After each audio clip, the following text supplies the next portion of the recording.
जो इस वीडियो में हम लोग सॉल्व करेंगे एनसीईआरटी के एक्सरसाइज 6.2 का question number 1। Show that the function given by f(x) equal to 3x plus 17 is increasing on r। एक फंक्शन दिया गया है जो कि है 3x प्लस 17। शो करना है कि ये इंक्रीजिंग है ऑन r। r का मतलब हो गया every real value of x। r का मतलब यहां पर हो गया रियल वैल्यू। अब देखिए, अगर आप किसी फंक्शन का ग्राफ बनाते हैं, ये x एक्सिस है, ये y एक्सिस है, आप किसी फंक्शन का ग्राफ बनाते हैं और वो ग्राफ कुछ इस तरह से मिलता है कि उसमें दो ही तरह के कर्व हैं।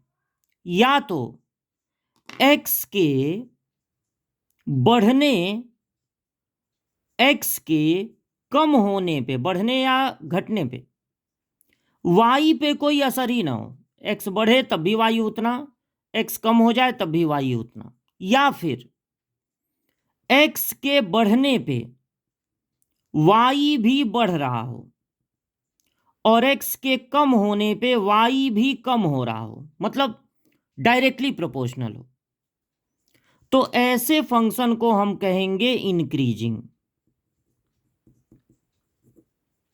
और अगर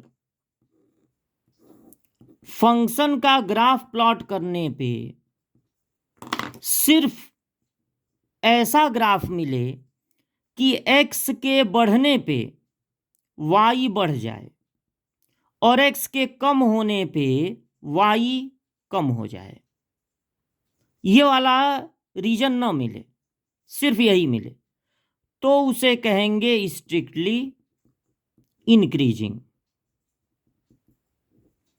बिना ग्राफ बनाए डिफरेंशिएशन की मदद से ये पता लगाया जा सकता है कि कोई फंक्शन इंक्रीजिंग है कि नहीं। अगर उस फंक्शन का डिफरेंशिएशन 0 या उससे ग्रेटर हो तब फंक्शन होता है इंक्रीजिंग। और अगर डिफरेंशिएशन सिर्फ ग्रेटर देन 0 हो, पॉजिटिव आए, इक्वल टू 0 भी ना हो, सिर्फ ग्रेटर देन 0 हो, तो वो फंक्शन स्ट्रिक्टली इंक्रीजिंग कहलाता है। अब हमें जो फंक्शन मिला है, ये पता लगाने के लिए कि वो इंक्रीजिंग है कि नहीं, हम इसका डिफरेंशिएशन करेंगे। तो सिर्फ x का डिफरेंशिएशन होता है 1, 3 1 जा 3, प्लस जिस टर्म में x ना हो, कोई वेरिएबल ना हो, वो कांस्टेंट टर्म होता है। कांस्टेंट टर्म का डिफरेंशिएशन होता है 0। यानी डिफरेंशिएशन करने पर क्या मिला? 3। 3 एक पॉजिटिव नंबर है, यानी जो डिफरेंशिएशन मिला है वो ग्रेटर देन 0 है। पॉजिटिव नंबर है मतलब ग्रेटर देन 0 है। इसका मतलब कि ये जो फंक्शन है वो स्ट्रिक्टली इंक्रीजिंग है। यानी एनसीईआरटी का ये कहना कि ये फंक्शन इंक्रीजिंग है बहुत अच्छा बात नहीं है। उनको ये कहना चाहिए था कि शो दैट ये फंक्शन स्ट्रिक्टली इंक्रीजिंग है। तो स्ट्रिक्टली इंक्रीजिंग में भी इंक्रीजिंग है, तो भले बोर्ड में ये क्वेश्चन आए कि प्रूव दैट ये इंक्रीजिंग है, आपको वहां पर लिखना है कि ये स्ट्रिक्टली इंक्रीजिंग है। मतलब इंक्रीजिंग तो है लेकिन स्ट्रिक्टली इंक्रीजिंग है। इसका ग्राफ अगर कोई प्लॉट करे, हम लोगों को नहीं प्लॉट करना है, अगर कोई प्लॉट करे तो उस ग्राफ में बस ऐसा रीजन आपको मिलेगा कि x और y डायरेक्टली प्रोपोर्शनल होंगे, x के बढ़ने पे y बढ़ेगा और x के कम होने पे y कम होगा।